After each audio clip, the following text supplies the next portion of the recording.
Los problemas de ingeniería son básicamente problemas físicos o fenómenos reales que obedecen a leyes naturales. Cuando nos enfrentamos a la solución de este tipo de problemas, el abordaje puede ser mediante dos métodos básicamente: métodos experimentales y métodos teóricos. En los métodos experimentales no necesitamos implementar modelos matemáticos y trabajamos con la configuración real del fenómeno. Lo anterior implica un elevado costo de realización y algunas dificultades para replicar el experimento en condiciones reales. Esto debido a que algunas veces condiciones de presión extrema o temperatura extrema limitan la implementación y la réplica del modelo. Entonces vamos a tener dificultades en la medición y también errores experimentales asociados. Los métodos teóricos los podemos dividir en métodos analíticos y métodos numéricos. Los métodos analíticos generalmente tienen bajos costos de implementación y nos dan soluciones continuas sobre todo el dominio de cálculo. Como limitante de los modelos analíticos, vemos que se acopla o está limitado a geometrías y condiciones de contorno simples y está restringido para problemas lineares. Por ejemplo, el método analítico podría ser aplicado a la solución de la ecuación de Laplace, en la que vemos que la temperatura está variando en la posición en X y en Y en estado estacionario, y para su solución necesitamos básicamente condiciones de contorno en X, 2 para X y 2 condiciones de contorno para Y, obteniendo la solución exacta. Por otro lado, los métodos numéricos pueden ser aplicados a geometrías y condiciones de contorno cualquiera, tienen un menor costo de implementación y podemos tener también menos tiempo en la obtención de los resultados. Podemos también simular condiciones que son difíciles de obtener experimentalmente, condiciones de temperatura y presión elevadas o extremas, y podemos simular básicamente cualquier tipo de problema. La fluidodinámica computacional, o CFD por sus siglas en inglés, está clasificada dentro de estos métodos numéricos y es la ciencia para predecir o estimar el flujo de fluidos, transferencia de calor y masa, reacciones químicas y fenómenos relacionados. Para estimar estos fenómenos o predecir estos fenómenos, CFD resuelve las ecuaciones de conservación de masa, momento, energía y conservación de especies. Así, con CFD podemos obtener información detallada del comportamiento del fluido o del flujo del fluido, como distribuciones de presión, velocidad, temperatura, fuerzas de arrastre o fuerzas de impulso, distribución de fases, gas líquido, gas sólido, composición de especies, reacción, combustión, contaminantes y mucho más. CFD es usado en todas las etapas de ingeniería de procesos, como diseños conceptuales en nuevos productos, desarrollo detallado de nuevos productos, optimización, rediseño y solución de problemas en general. Es bueno recordar que tanto los métodos teóricos como los métodos experimentales son susceptibles al error. En los métodos teóricos podemos tener errores de modelaje y errores numéricos, y en los métodos experimentales podemos tener errores de experimentación. Es bueno resaltar también que los resultados experimentales, los resultados analíticos y los resultados numéricos son complementarios entre sí, no son excluyentes. Los resultados analíticos nos pueden servir para validar los resultados numéricos, al igual que los resultados experimentales. Así, CFD se presenta como una herramienta complementaria a la experimentación para reducir el esfuerzo y los costos asociados a la experimentación y a la adquisición de datos. Los solver para CFD están basados en el método de volúmenes finitos, el cual es un método conservativo que se basa en la división del dominio en pequeños volúmenes de control, y para cada volumen de control son resolvidas las ecuaciones de conservación de masa, momento, energía y especies. Así, todos los términos de estas ecuaciones poseen un significado físico.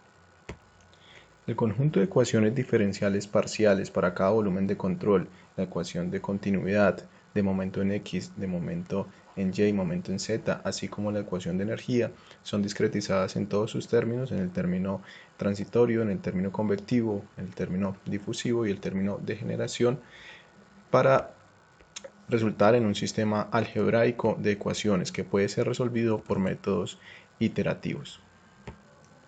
El primer paso dentro de un análisis en CFD debe ser definir los objetivos del modelamiento. ¿Cuáles resultados se están buscando? Por ejemplo, caída de presión, flujo másico, distribución de temperaturas, de velocidades y cómo esos resultados van a ser usados. ¿Cuáles son sus opciones de modelamiento?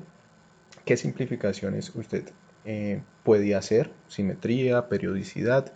¿Qué simplificaciones o consideraciones tenemos que hacer? ¿Y cuáles modelos físicos serán necesarios incluir en el análisis?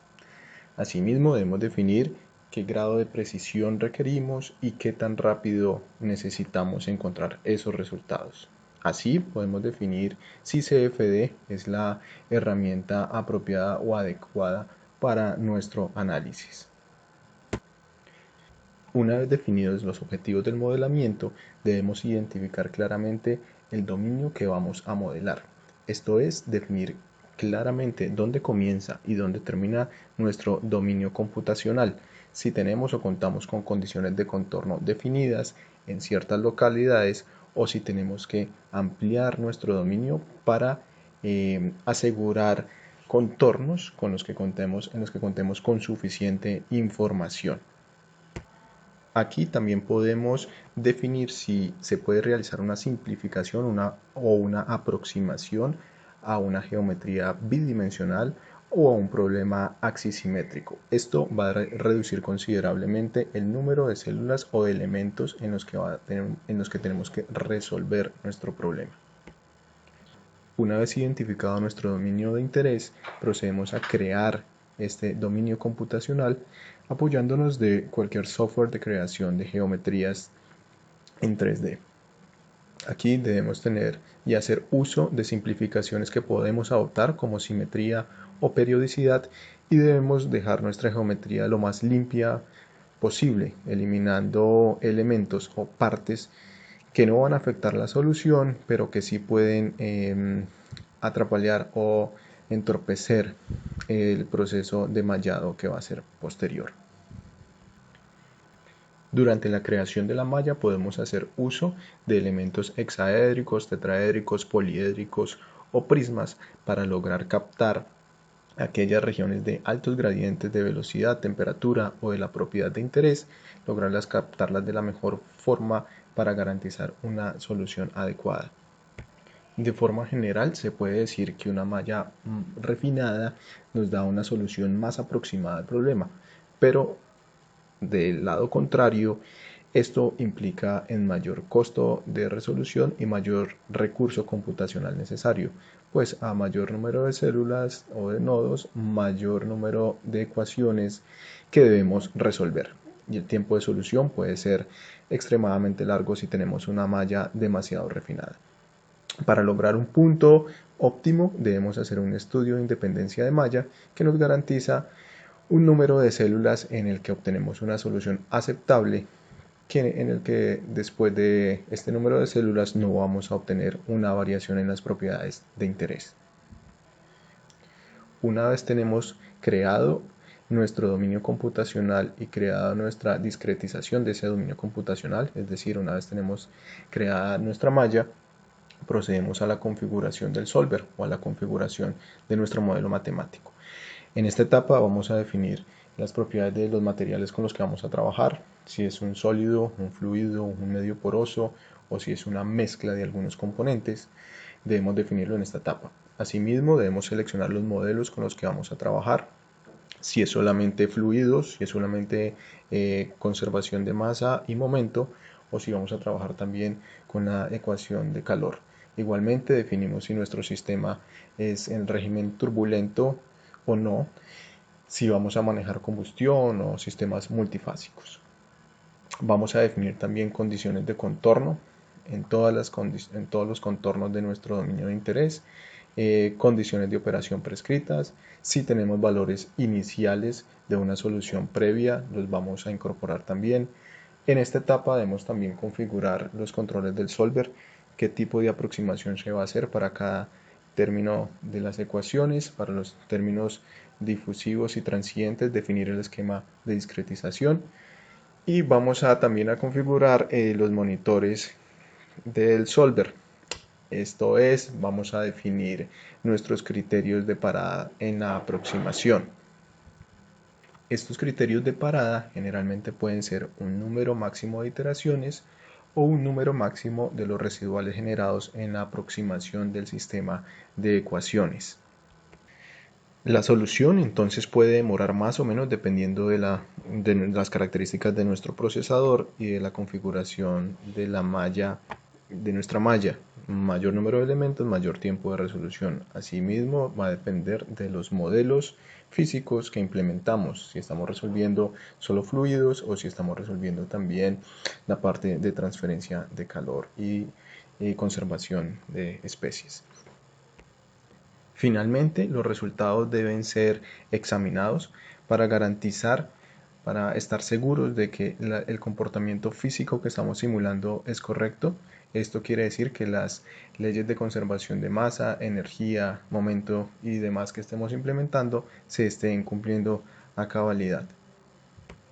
Para realizar este análisis podemos generar gráficos bi y tridimensionales, isolíneas, isorregiones, isosuperficies, volúmenes, isovolúmenes. Podemos generar campos de vectores, campos de presión. En fin, tenemos un gran número de herramientas de visualización, tanto cualitativas, gráficas de color, como cuantitativas. Nosotros podemos generar gráficos y reportes que podemos finalmente exportar a Excel o a otra herramienta para análisis objetivo de los resultados de nuestro interés.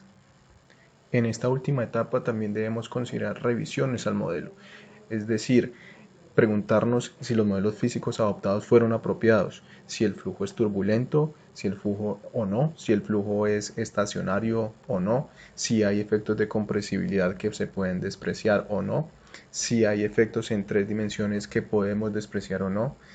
También debemos verificar las condiciones de contorno si son correctas, si el dominio computacional es lo suficientemente grande o no, si hay condiciones de contorno apropiadas y los valores son razonables. También debemos verificar que nuestra malla es la adecuada, si nuestra solución es independiente del tamaño de malla o no, si la resolución de malla es la adecuada para las diferentes regiones de la geometría, y identificar en qué regiones de esa geometría hay elementos de malla de pobre calidad que de pronto estén entorpeciendo nuestra solución. Este fue entonces un overview de lo que es un análisis en CFD. En los siguientes tutoriales y en los siguientes videos entraremos en más a profundidad en los diferentes tópicos que estuvimos repasando en la aula de hoy. Hasta pronto.